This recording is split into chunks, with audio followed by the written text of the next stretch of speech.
without further ado, let us say hello to the great Dominick Reyes. There he is. He lives. What's up? Dominick. I'm here.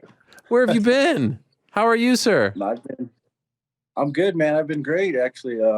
Just minding my business, grinding, and watching the UFC from the sidelines. Okay, well, so great to see you, honestly, and great to talk to you. Thank you for coming on. Have a ton of questions for you. And by the way, what is in back of you over there? Is that what is that? This? Yeah. Yeah, that's my sauna. That's awesome. Look at you. Yeah. All right, so life seems to be good. You're smiling. Why have you? We haven't seen you since May of last year, and of course, you need to take some time off after a finish like that. But why have you been so under the radar? Why have you kept such a low profile? I had to do some soul searching on my own. I had to figure out my own shit out before I could really be in the mix and talking to you guys. And I don't know, the answers that I would have given you weren't like true. So now I went home, I got my shit together, got back to my roots, and I feel good. I feel good about my life. I feel good about my future, and I'm excited about what's next. When you say like having to get your stuff together and all that, was that as a result of the loss, or were there other things going on that were affecting you? It was a little bit of both. The loss was a result of not doing things 100% correct. Obviously, the fight was a fight. You know, he beat me that night. It was a great fight. You know, it was great. But I had to really go home and sit out for a minute and get my shit together. And if you don't want to elaborate, I'm totally okay with that. But could you tell us like what was going wrong in your life at the time? Yeah, just a lot of things. I can't really explain it. Okay. Just my decision making wasn't the best at the time. Let's put it that way. When you say go back to your roots, what do you mean by that? I'm back in California. I'm training at Cobra Kai again. I'm training with Joe Stevenson. I'm training over here again. Okay. And you had left. When did you leave? When did you stop training there? I stopped training here right before the Jan fight. Okay. And why did you leave? Just family stuff, trying to do things, trying to make things happen, trying to be just doing too much, man. I left to go train with my brother in Victorville at a different gym. And I was trying to bring my family together and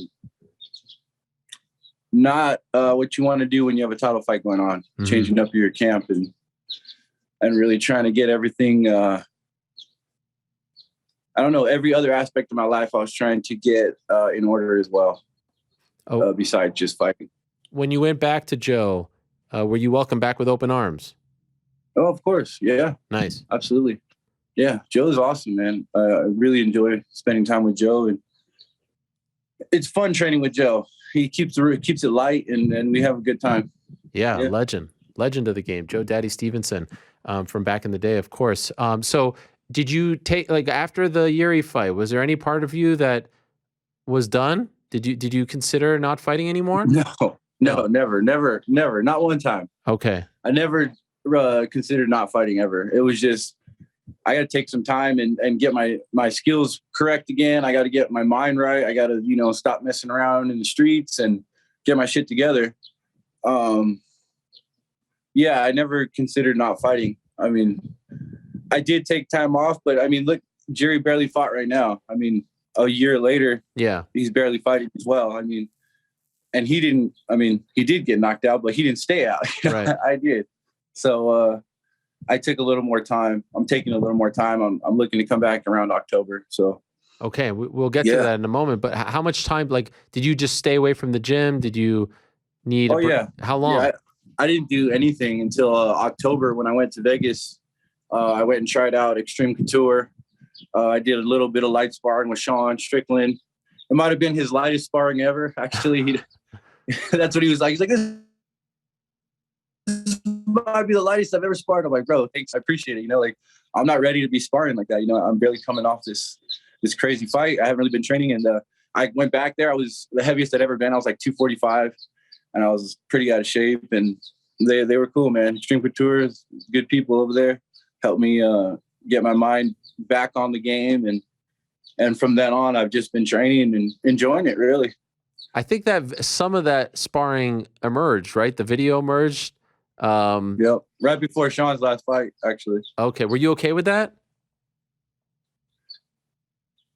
It is what it is, man. I mean, I'm not one to really. I mean, that's kind of a reason why I don't go to big gyms and stuff. So my stuff doesn't really get out there. Yeah. But it is what it is. I mean, it's not like I was in any kind of form where you could get anything off of the film. So right. It was just me just moving around with Sean. Is that a betray of trust? No, not at all. Not at all. No. Okay. It's all good. did you consider staying there in Vegas? I'm actually considering doing my camps there from now on. But I mean, I'm still figuring it out fully. But yeah, I'm going to be spending some time there for sure going forward. It's only a 2-hour drive from my house. Yeah. I'm assuming, like, are you watching MMA? Are you keeping up? Oh yeah. Okay, so I'm assuming you watched this weekend with a careful eye. What did you think of the title fight, the main event between Glover Teixeira and Jiri Prochazka? It was amazing. It had everything. It had all the drama we all want. It had the underdog, nearly pulling it off, and then the favorite, pulling off a creative, wild submission at the end. I mean, it had everything. It was all heart. It was all grit. Those are the kind of fights I love watching, especially in my division. It's freaking awesome to see these guys fighting for the light heavyweight division, bringing it back. It feels great. It feels great to be a part of it. Jiri, he won. That's really great for him. Yeah, it was a great fight. He didn't have his greatest performance, but who's to say what your greatest performance is, right? I mean, every fight is their own fight. You can't be like, he sucked in that fight, so I'm going to take advantage of him in this fight. Like, that's not how it works. Like, every fight is its own fight, its own little universe, and it doesn't. It's funny when people start saying, "Oh, well, he didn't look good in that fight, so I could do this maybe." Like, dude, that's not how it works. Right. Once you step in the ring and once you start fighting someone, then that's how the fight's going to go.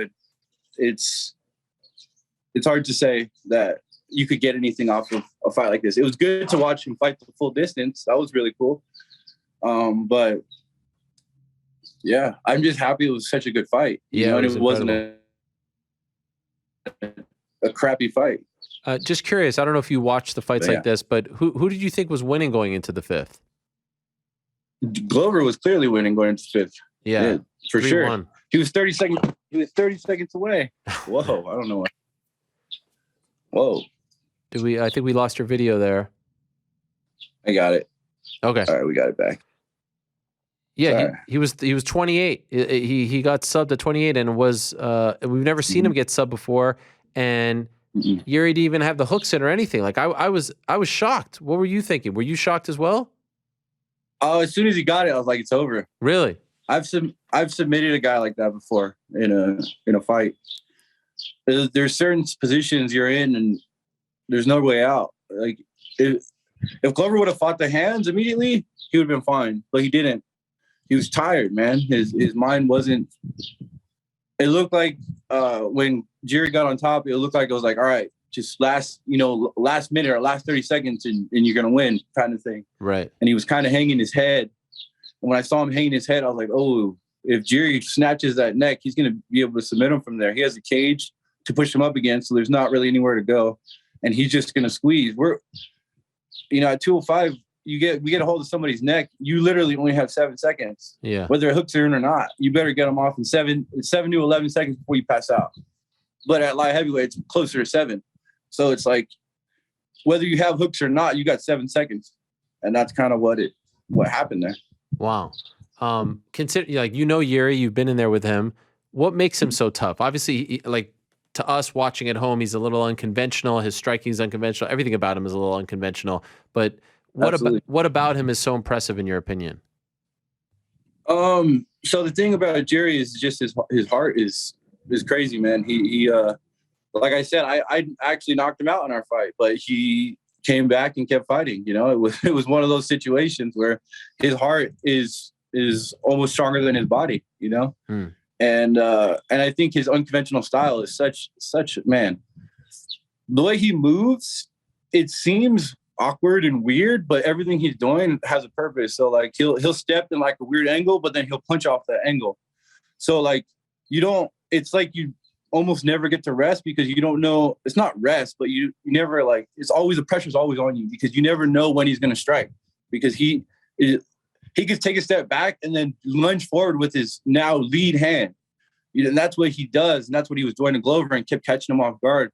In the second round, he landed a bunch of strikes like that started combination flurries, and it was all because it's his unconventional movement and the way he'll like dip, and then like throw an uppercut, dip, and then throw a two, dip, step back, throw a two, or a jab that's now a two, and it's constant stance switches, and it's just weird angles all the time. He's always coming from angles. It's hard to deal with for sure. In our fight. In the beginning, I had a really hard time just clocking where his punches were coming from because they come from weird. Like he throws from his hips, he'll throw from hands up. They're coming from all over. But yeah, it's a fun fight to fight Jiri, but it's tough. That's for sure.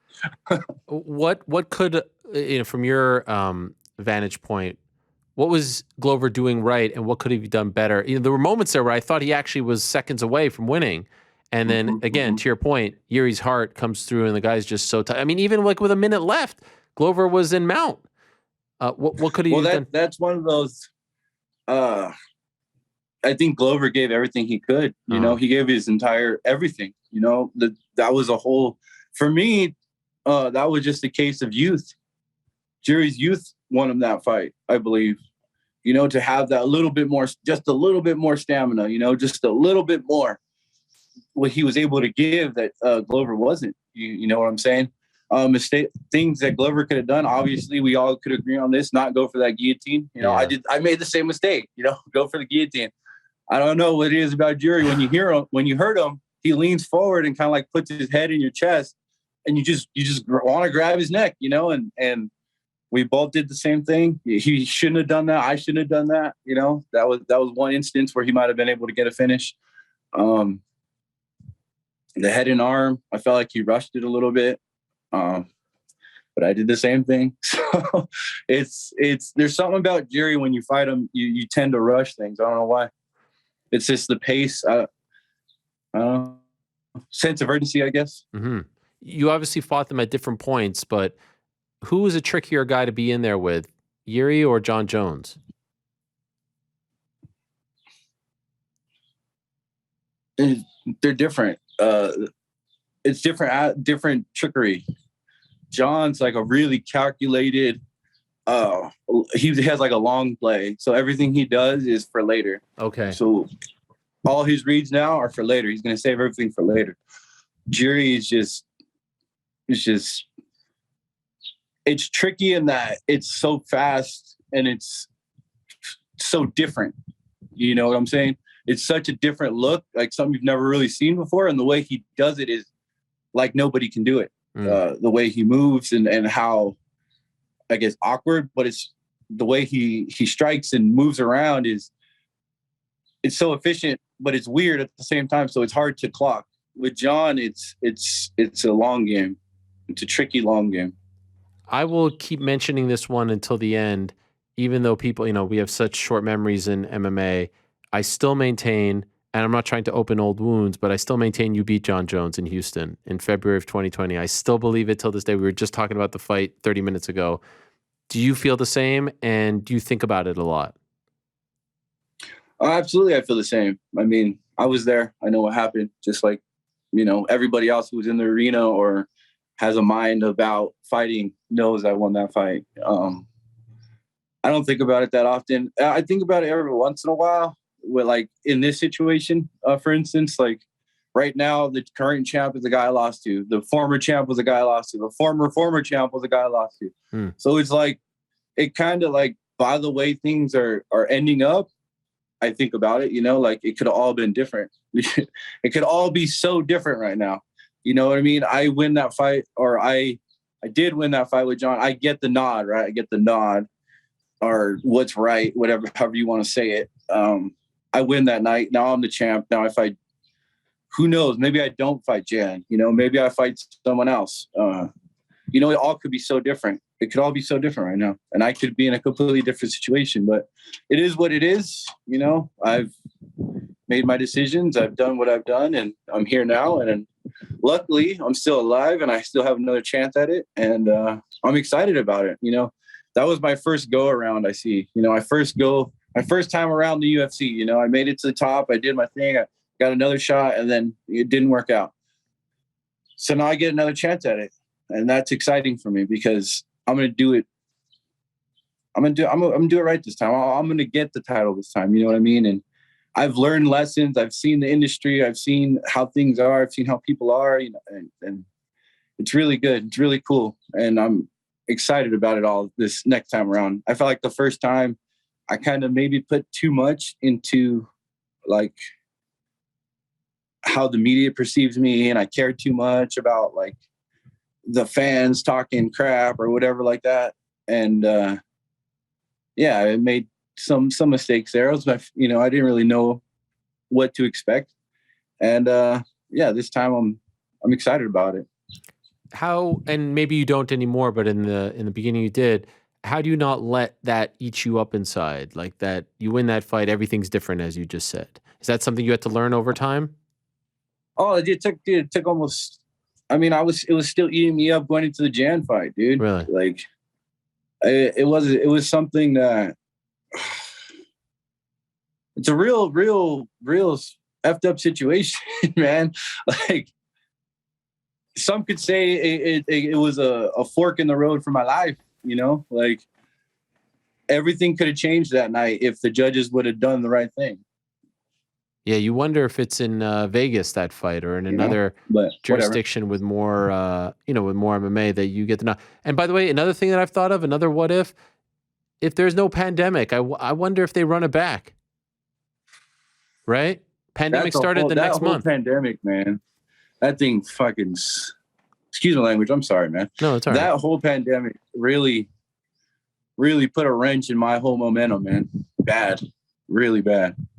Like I was doing like meet and greets and going to the fights and enjoying it, and all of a sudden it's all over. Boom, nothing. Yeah. That sucked. Do you think there was a chance they run? I think I saw you the next month in Vegas. That was the last show.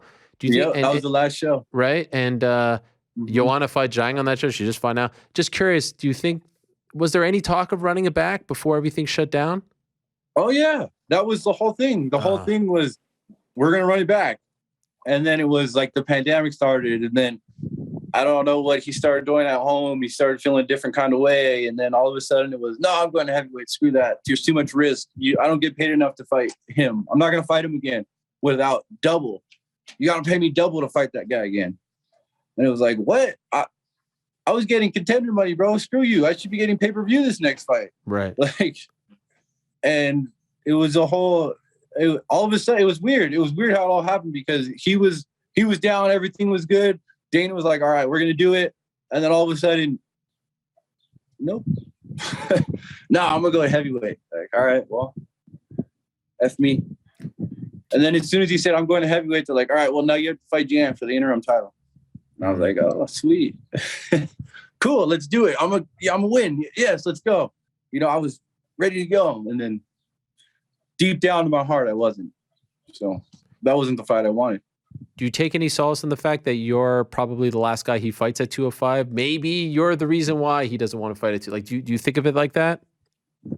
Well, that is the reason why. But I don't take any solace in it. I mean, if we were to rematch, then I could have had closure in the situation, you know. But it is what it is. I guess that's on my resume, I guess. Last guy to fight Jon. I don't know why that that doesn't really mean much to me. You know, I guess only person to beat him would mean something to me. It does mean something to me, but it's whatever, man. All I know is we have a current champion who's a hell of a warrior, man. when I fought him, dude, it was like enlightening. It was awesome. It was awesome. It was, dude, fighting him, like, really, I was able to let out all the frustration and all the pain and everything I had inside of me from the Jones fight going forward. I know I didn't win, but I got to really, like, fight. I got to truly fight. I got to truly let it all out. And it felt good, man. And I'm excited to go in there again. Like, I'm not saying I'm going to go in there and just fight all crazy like that again, but that's kind of how I fight. So we'll see, man. I mean, it brought back the love for the sport for me, fighting Jiri. Why is that? Like you say, enlightening, and it brings back the love and all that. Could you explain why? Like, what, for someone listening, I think they might think like, wow, that's really interesting, but why? Even though, you know, it didn't go your way, why do you feel so strongly about this? Why did it affect you like that? Because it was the real fight, man. It was a real fight against a true, like, equal. You know what I mean? Like, a guy that's equal. Like, his mind is just up there. His physical is up there. His everything, his athleticism is through the charts. You know what I mean? Like, we were so, like, equally matched in terms of our physical gifts and our mental game, or like how we feel about fighting. He loves fighting. I love fighting. He wants the purest fight. I want the purest fight. It's all about having that fight where you fight someone that brings the best out of you. You know what I mean? And, like, really takes you to another place, a place you didn't even think existed within yourself, a whole nother realm. And I was able to go there when I fought him. I mean, I was bleeding, I was bruised up, but I felt amazing. You know, it's hard. I love it. It's it was one of those fights that really was a true, real fight, and it made me feel fulfilled. So you mentioned now you're shooting for October. That's what you'd like in terms of a return. Why October? Any particular reason? That just feels right? Enough time? Like, why did you pick October? Well, it might have been sooner, but everybody's booked up. You know, one through whoever. You know, all the way out. So the way I see it is, these guys are going to be fighting coming up soon. Give them a little time, you know, and come back in the fourth quarter. Okay. If they're feeling good. But we'll see. I was more because I was going to a year no matter what after the fight. So May to May. I fought last May. So I was going a year no matter what. And then I started looking at, you know, who was booked and what was going on around the division, and everybody was kind of booked up. So I was like, okay, I'll wait till the fourth quarter and get a scrap out of all these, you know, whoever's available. Anyone on the wish list, like number one for you, if the UFC called you and said, who do you want to come back against? There's just one guy I've always wanted to fight, and that's Anthony Smith. Other than that, I mean, it doesn't really matter. Why Anthony Smith?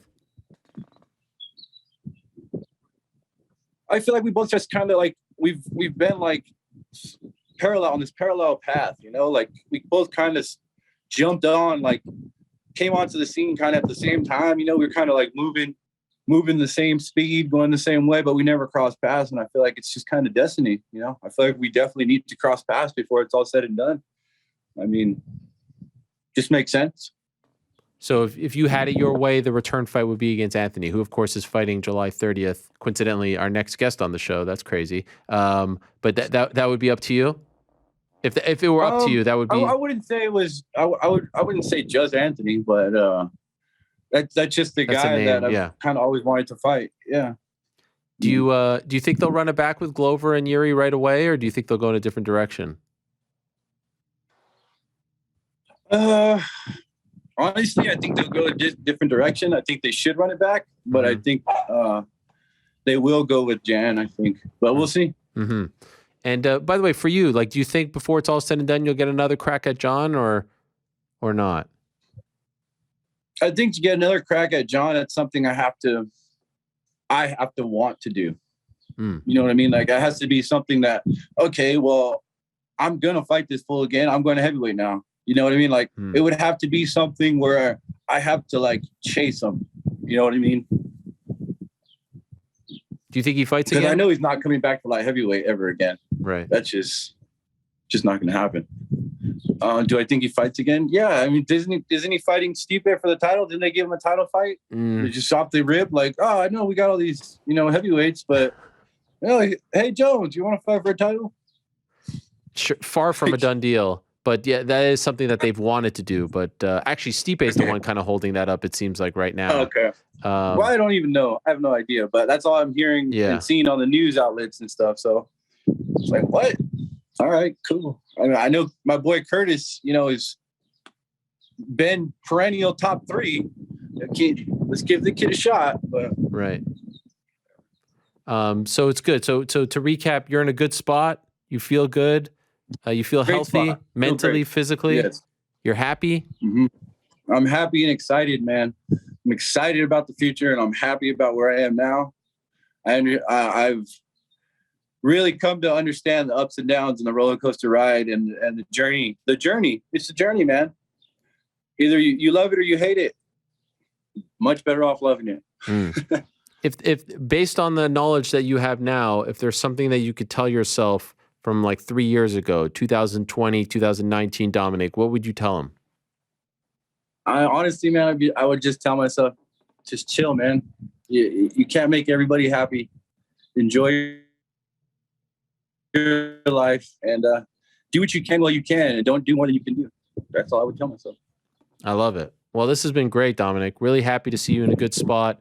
Definitely not counting you out. I think you're. Yeah, man, come on. No, hey, I'm the one. You're the uncounted champ, in my opinion. You won. I was there in Houston. I remember it vividly. 1, 2, and 3. You had him, and it would be a great story. I don't know if it happens with him at heavyweight. Whatever. You got your sights set on other people, and it's really interesting that you mentioned Youre, Jan, Jon, the last 3 champs. That's crazy. Which lets you know that you're right there. You're right there with those dudes, right? Exactly. Come on, man. I know where I'm at. I'm still one of the best in the world. It doesn't just go away. Mm-hmm. And yeah, I guess Anthony too, because it's a different letter. I'm tired of fighting these J names. What is up with that? Letter out. That is a crazy thing. I saw my guy Alex Weber tweet that Youre, Jan, Jones. You had Chris in there, Jared, Jeremy, Joaquim, Jordan, Jesse, Jose. Like more than half of your fights it's like 3/4 are against Jays. Dude, I don't know what's going on. I'm glad you put that on Twitter because I didn't even realize that. Oh, you saw that too? That's what the heck, dude? Crazy. All right, so Anthony with an A. We'll see. I'll get his thoughts on that. But really great to talk to you. Great to see you back. Smiling. I already know what he's gonna say. One thing. He's like, no, I got other business going on. I got ankle left, blah blah blah. Dom's too behind, blah blah blah. I already know, but it's not about that, dude. All right, we'll see what happens. Okay. All right, we'll just see what happens. All right, we'll see. We'll see if you're right. Thanks for doing this, Dom. It's really great to see you again. I appreciate you. I appreciate you coming on, and welcome back. Your reintroduction is going to be a fascinating story to watch. Thanks, Ariel. Appreciate it, man. I look forward to the rise, man. Yes, sir. There he is, Dominick Reyes, the uncrowned champ at one point. I still maintain he won at UFC 247.